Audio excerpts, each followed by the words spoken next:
Prashant, we'll turn to you. It's clear that you need dedicated centers and institutions that promote wellness and positive health. I have some figures from the US.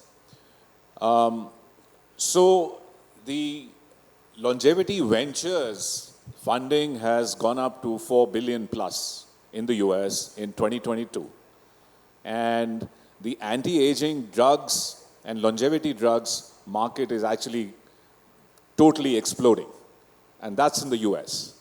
And when I compared the mortality figures of what happens in the US to kill people versus what happens in India, it's very similar, except for TB, which is 10% of mortality, but everything else is very similar, like I showed you in the earlier slide.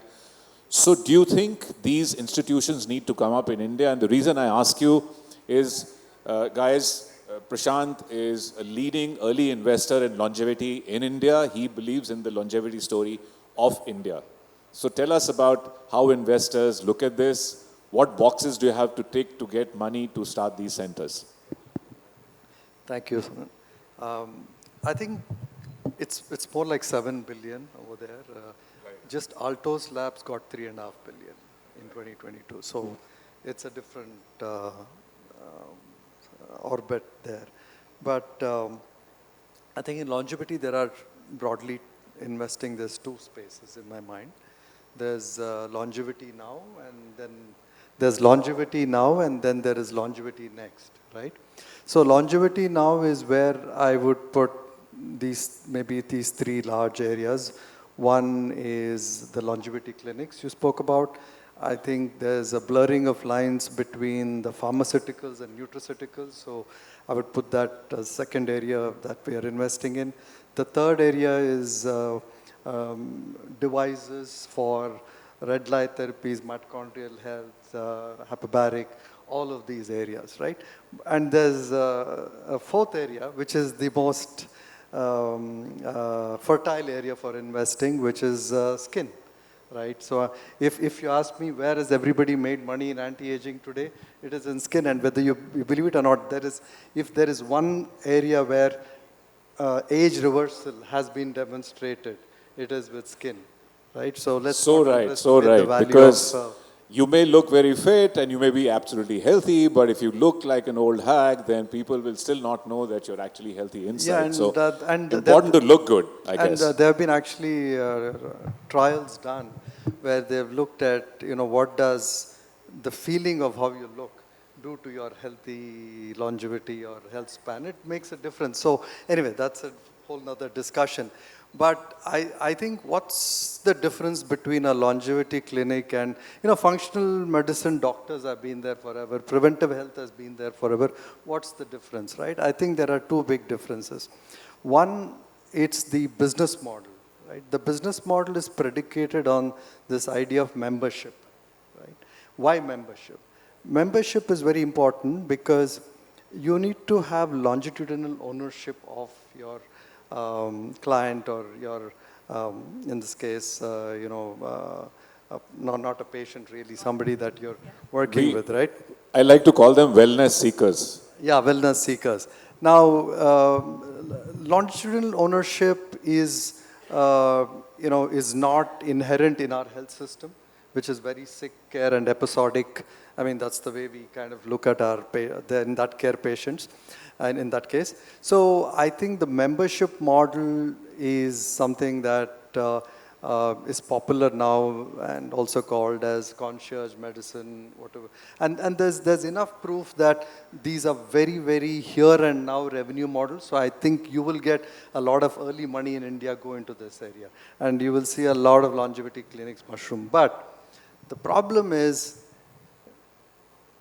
do people really... Are people really going to do justice to this 3 Ps, right? This idea of personalization, this idea of being preventive, and this idea of being, participative. And when I say participative, one of the big problems with the current health system and why it's not possible within a hospital is because of the silos, right? So what's the difference between the way a longevity clinic would work? I think the number of domains that you take ownership of for this wellness seeker is very different from what happens in a typical hospital setting, right? So true, so true. Yeah, Yeah. and that is one difference at a very fundamental level. The second difference at a fundamental level is the idea that you got to get to the cellular level now, right? So the multi-omics driven, systems domain engineering. I know I come from an engineering background, and now I finally feel good that We're going to ask you about that later. no. I think engineering. Looking at your body, or the whole body as an engineer at a systems domain level is becoming more and more important. So that's why I think there's a bigger convergence. So it's really not about AI. It's about systems thinking. So people kind of overemphasize. See, AI, there is no magic in AI. I think there is magic in how you look at the whole system, right? And how you look at the significant amount of interrelationships. You just spoke about the aging hallmarks, right? When you look at deeply into those hallmarks, you would just understand the complexity lies from the interrelationships between those hallmarks, right? So and that requires a systems domain approach. Let's dwell on another point. All of us, please stand up, everyone that has health insurance. Everyone who has health insurance, right? Okay, please sit down. Now let's stand up those of us who have cover for preventive and predictive healthcare. There's not a single person. So what am I trying to say? What I'm trying to say is insurance companies need to pull up their socks, get their act together, fund people with low premiums to safeguard their health, to stay healthy, to stay well, and that's low cost. Rather than pay 10 lakhs, 15 lakhs for a transplant or pay 8 lakhs for a cardiac bypass, doesn't it make sense? Prashanth, what do you think? Should the insurance companies cover preventive health? 100%. I think once you have that ownership, so in fact, I'm seeing this new concept which goes beyond just the idea of a longevity clinic. It's the idea of a family health office.